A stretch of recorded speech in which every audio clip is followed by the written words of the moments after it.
বেনজিরকে গ্রেপ্তারে ইন্টারপোলের red alert জারির নির্দেশনা।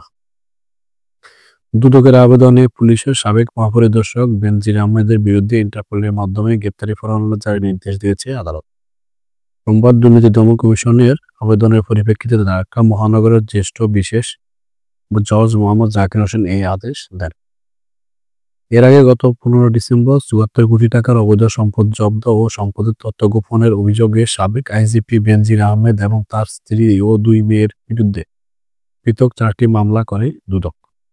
বেনজির আহমেদ ও তার স্ত্রীর সন্তানদের বিরুদ্ধে করা মামলায় বলা হয়, বেনজির 9,44,00,000 টাকা অজ্ঞাত আয় বহির্ভূত সম্পদ অর্জন এবং 2,62,00,000 টাকা সম্পদের তথ্য গোপন করেছে। তার স্ত্রী জিশান মির্জা 31,69,00,000 টাকার জ্ঞাত আয় বহির্ভূত সম্পদ অর্জন এবং 16,01,00,000 টাকার তথ্য গোপন করেছে। তাদের বড় মেয়ে ফারহিন রিশতা বিনতে বেনজির 8,75,00,000 টাকার এবং মেজ মেয়ে তাহসিন রাইসা বিনতে বেনজির 5,59,00,000 টাকার অবৈধ সম্পদ অর্জন করেছে। উল্লেখ্য, বেনজির আহমেদ 2020 সালে 15 এপ্রিল থেকে 2022 সালের 30 সেপ্টেম্বর পর্যন্ত আইজিপি ছিলেন। এর আগে তিনি ঢাকা মহানগর পুলিশ কমিশনার এবং র্যাবের মহাপরিচালক হিসাবেও দায়িত্ব পালন করেছিলেন। গত 4 মে সপরিবারে দেশ ছেড়েছেন বেনজির।